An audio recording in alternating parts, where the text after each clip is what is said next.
Give us your entire salary, or you're no longer part of this family. Those words sliced through the applause and clinking glasses like a blade, right there at my father's retirement party. People were still raising their champagne flutes when my dad turned to me with that stone-cold look and laid down an ultimatum I never saw coming. My name is Natalie, and from wherever you're watching this, stay with me. Because family is supposed to protect you, not bleed you dry. I stood there, trapped between the band's cheerful notes and my father's crushing demand. Dad, I tried to laugh. You must be joking. But he didn't even blink. Mom stayed quiet, eyes on the buffet table. And then my sister, of all people, stepped forward, arms crossed, a sneer on her lips. Natalie, she said, this is the least you can do. Dad built this family, and you're going to repay him. I nearly dropped my glass. Repay him? With every dime I make. She nodded like a soldier on command. Yes. That's how families support each other. Something twisted inside me. A memory, blurry but sharp enough to cut. All those nights Dad told me to stand on my own feet, to earn what I wanted. How dare he now? I turned to face him fully, ignoring the guests who'd started to glance over nervously. You really think you can control me like this? After everything? His voice was like a hammer on steel. If you won't contribute, Natalie, you're out. Simple as that. A tremor shot through my spine. I scanned the faces around me. Cousins, aunts, friends. No one dared speak. The live band went on playing, a twisted soundtrack to my humiliation. Okay, I breathed. If that's what you all think of me, then I'm out. I left my glass on the table, turned, and walked out before the tears burned their way down. Hours later, after I'd been sitting alone at a gas station trying to steady my heartbeat, my phone began to vibrate nonstop. I ignored the first call, then the second. By the third, I couldn't help myself and picked up, half ready to scream. It was my mother, her voice shaky. Natalie, please, you need to come back. What for? I asked, heart pounding. Her voice broke. It's Dad, something happened. And that's when I heard him whisper my name from behind the door. My heart jumped into my throat. I spun around in that dirty gas station restroom, the phone still pressed to my ear. My mom was breathing so hard I could hear the fear rattling in her lungs. Mom, slow down, I said, wiping my eyes with my sleeve. What happened to Dad? He collapsed, Natalie. At the party, right after you left. I felt the blood drain from my face. Collapsed? My father had been cold, ruthless, but he was always iron strong. The idea of him keeling over was impossible. I tried to steady my voice. Is he alive? Yes, she choked out, but the ambulance just took him away. Natalie, please. Your sister is losing it. We need you here. I wanted to scream. Part of me wanted to say you all made your choice, but a different part, the broken little girl inside me, couldn't leave them like that. Where is he? I whispered. At the county hospital. I closed my eyes, pulled a deep breath, then started the car. 15 minutes later, I was walking down sterile hallways, the smell of disinfectant mixing with stale coffee.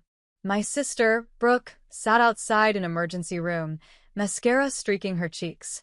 When she saw me, she bolted upright. You came, she gasped, voice brittle. I'm not here to fight, I said, holding on my hands. Where's Dad? She jerked her thumb at the closed door behind her. They're running tests. He kept asking for you, Natalie. Over and over. I shook my head, a bitter taste on my tongue. That's rich. 1 minute I'm trash, the next I'm some savior. Brooke flinched, tears welling. Please, just talk to him. A nurse came out, nodded at us, and stepped aside. I walked in. My father was hooked to monitors, his skin pale, breathing shallow.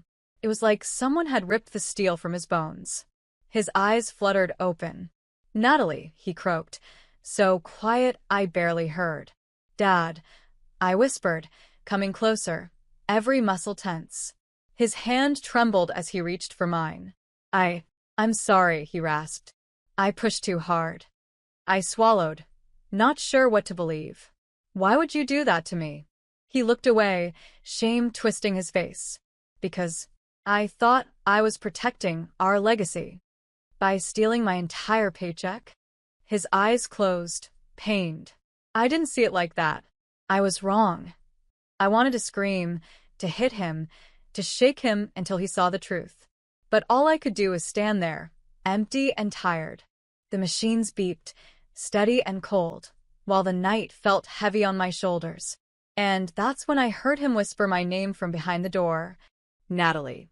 The voice behind me was so close, I actually jumped, spinning around to find my Uncle Jared standing in the doorway. His face was pale, the lines around his mouth tight with worry. "Uncle," I blurted out. "What are you doing here?" He stepped inside, glancing at Dad on the hospital bed. "I came as soon as I heard," he said, voice low. "Brooke called me." I folded my arms. Of course she did. Another family intervention. Jared sighed. "I know you're angry. You have every right. But you should know the whole story before you decide to cut everyone off." My stomach twisted. "What story?" He looked straight at me, so serious I felt like a kid again. "Your dad, he was trying to pay off a huge debt. That's why he asked for your money." My mouth fell open. "A debt? He told me nothing." Jared nodded grimly. "He was being blackmailed, Natalie." I felt the room tilt around me, the smell of antiseptic suddenly overwhelming. "Blackmail? By who?" Jared hesitated. "By a man who claims your father ruined him 25 years ago. Said he'd expose something about a woman your dad was involved with." I nearly choked on my own breath.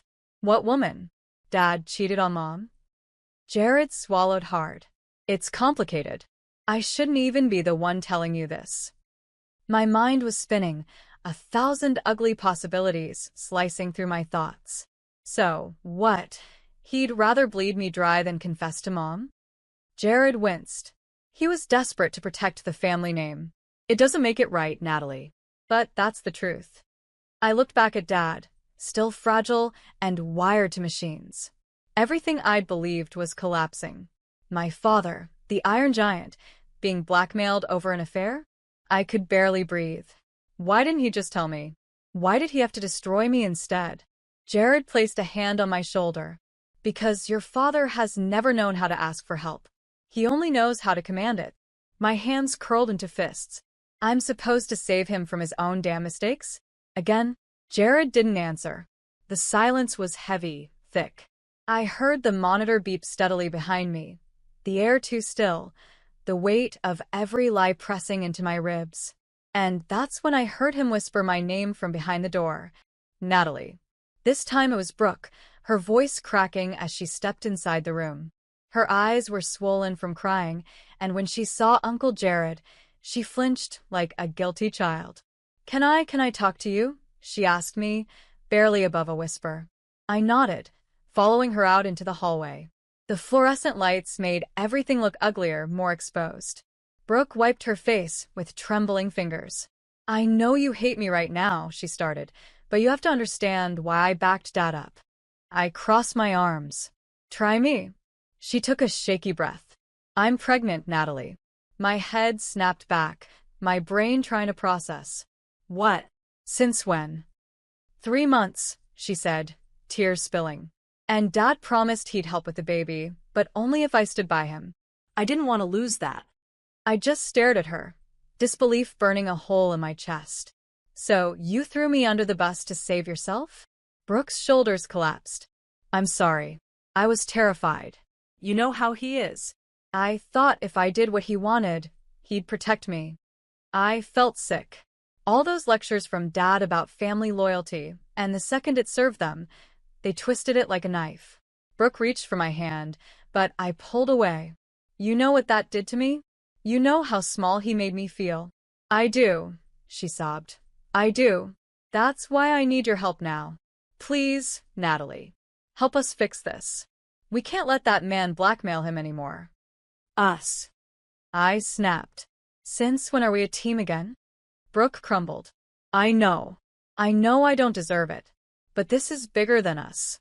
If that man exposes Dad, Mom will leave him. Everything will fall apart." I let out a bitter laugh. Maybe it should. She shook her head violently. Natalie, please. If not for him, then for me. For the baby.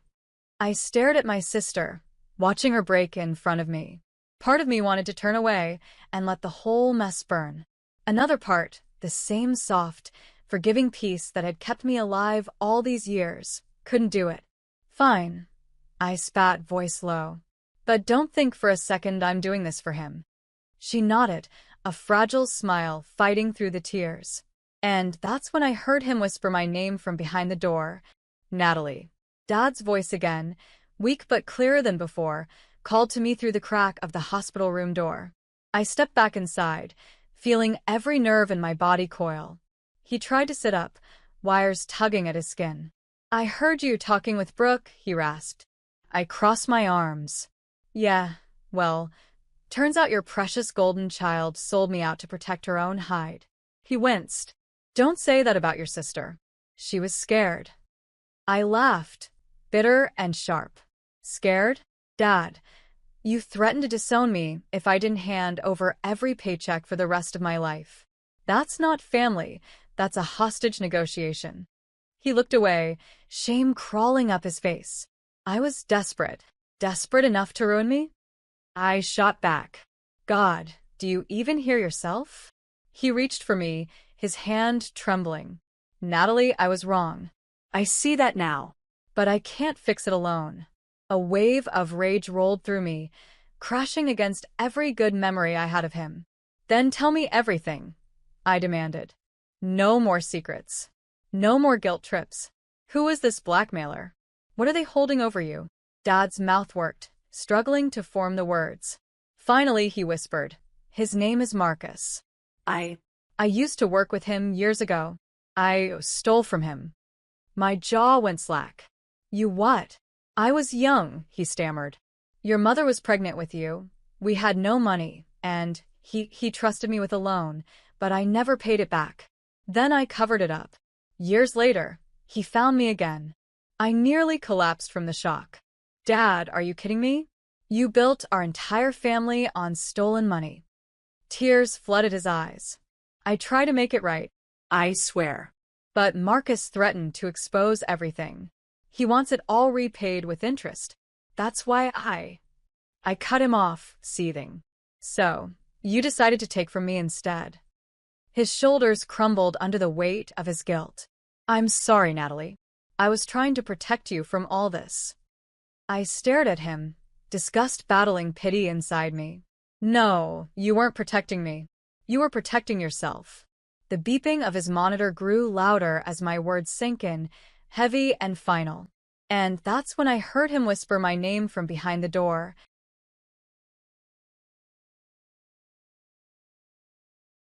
Natalie. This time the voice was different, deeper, unfamiliar. I spun toward the doorway, my pulse spiking. A man in a crisp gray suit stood there, hands folded politely, but there was nothing kind in his eyes. Who are you? I snapped, my body tense. He smiled, calm and icy. Marcus. I believe your father has told you about me. Every cell in my body went cold. You're the blackmailer? Marcus tilted his head, studying me like a curious animal. Blackmailer is such a nasty word. Let's say, creditor. I stepped closer, jaw clenched. You destroyed my entire family with your threats. He gave a soft laugh. Your father destroyed your family, dear. I simply collected the bill. Dad shifted on the bed, shame burning red across his face. Marcus, please. Marcus raised a finger.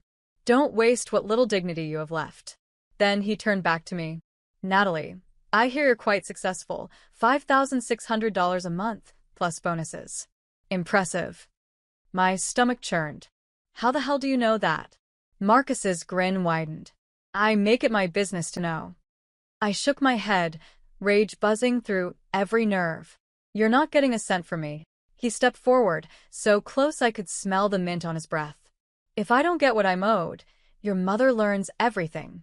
Your sister loses any support for that unborn child. And you'll be alone. Again. I felt something snap inside me, sharp and wild. You don't scare me, I spat. Marcus's voice dropped to a whisper. You should be scared. You think you're stronger than your father? Than me? Trust me, Natalie, no one is. My fists curled, nails biting my palm. Get out, I seethed. He leaned in, so close I could see a faint scar along his cheekbone. No. My knees almost buckled under the rage that tore through me. Brooke appeared behind me, voice cracking. Natalie, what do we do? I glanced back at her, then at Dad, then at Marcus, the vulture picking at what was left of us. Something in me changed right then. The fear turned to a cold, perfect clarity. We're not paying you, I told Marcus, steady as stone. He raised an eyebrow. Then you'd better be ready for war. The fluorescent lights flickered overhead, an eerie glow washing across Marcus's smirk. And that's when I heard him whisper my name from behind the door. Natalie. It was Mom this time, stepping through the door with an urgency I'd never seen in her before. Her eyes darted from Marcus to Dad to me, as if the air itself had turned poisonous. What is going on here? She demanded, voice shaking. Marcus turned toward her with a polite bow, like a snake in a tailored suit. Mrs. Moore. We were just discussing finances. Mom's gaze cut through him like a blade. I heard enough outside that door. She looked at Dad, betrayal written across every line of her face. Is it true? You stole from him. Dad looked like he'd been shot. It was decades ago, Claire. I did it for us. She stepped back, horror mixing with rage. For us? You did it for your pride. Marcus smirked. As entertaining as this is, I need an answer. Payment or exposure. I took a step forward, squaring my shoulders. You're not getting a penny. He raised an eyebrow, amused. Brave words. Brooke clung to my arm, trembling. Natalie, don't make it worse. I shook her off gently. No. I'm done letting fear run this family. Mom folded her arms, her own rage finally surfacing. I want him gone, she told Dad flatly. I want this man out of our lives. If you won't deal with it, I will. Dad's lips trembled. Claire, please. But Mom was already dialing her phone, voice cold as ice. Hello, officer. I'd like to report a man extorting money from my family. His name is Marcus. Yes, he's here now. Marcus's face fell, fury flashing in his eyes. You think the police scare me? Mom didn't even blink. No, but they'll slow you down. Marcus lunged forward, grabbing my wrist hard enough to hurt. You stupid little girl, he hissed. You think you can ruin me? I stared him down. No more fear left in my bones. You ruined yourself. He let go, face twisting with rage, then stormed past us out the door, the scent of his cologne clinging to the stale hospital air. Mom finally turned to me, shoulders sagging. Natalie. I'm so sorry. For everything. I felt the tears prick behind my eyes. Me too, Mom. Me too. The air felt thick with truths, and for once, I wasn't drowning in them. And that's when I heard him whisper my name from behind the door. Natalie. The voice was Dad's, fragile but clearer, as if the poison had finally been drained out of him. I stepped back into the hospital room, heart pounding in the stillness after Marcus's rage. Dad was sitting up straighter now, though the weight of a lifetime's mistakes still pulled at his face. Can we talk? He asked, voice raw. I nodded, arms crossed, my heart a mess of hate, pity, and something I couldn't even name. He swallowed, tears threatening. I failed you. I failed all of you. I didn't soften, not completely. Yeah. You did. His shoulders collapsed like a broken umbrella. I should have come to you, trusted you, but I was ashamed. You let shame turn you into a monster, I whispered. Dad nodded, eyes shining. I know. I can't change what I did, but I can try to fix it. A bitter laugh escaped me. How? You want me to believe you'll magically make it all better? He winced. I'll confess everything to the police. Pay what I can. Take responsibility. So you and Brooke and your mom can live free of Marcus. My throat tightened, unexpected emotion creeping through. You'd really do that? His chin trembled. I have to. I can't let my children carry my sins. Brooke stepped into the room, holding her belly protectively, tears falling. Dad, please don't go to prison. He reached for her hand, voice breaking. If that's what it costs to protect you, then that's what I'll do. Mom came in too, standing by my side, steadier now. Maybe this family can heal if we stop lying, she said, voice gentle but firm. I felt the truth of it in my bones. After so many years living under secrets, this was the first moment I could breathe. I moved closer, took Dad's hand. Then do it, I whispered. Make this right. He nodded, eyes fierce with something almost like peace. I will. Outside, the faint sound of a police siren began to rise, cutting through the night. And for the first time in forever, I felt like maybe, just maybe, the future wasn't doomed. The officers walked in, and Dad turned himself in without a fight, his head high. Brooke sobbed quietly, Mom held her, and I stood tall, watching the end of a lie and the beginning of something honest. And that's when I heard him whisper my name from behind the door,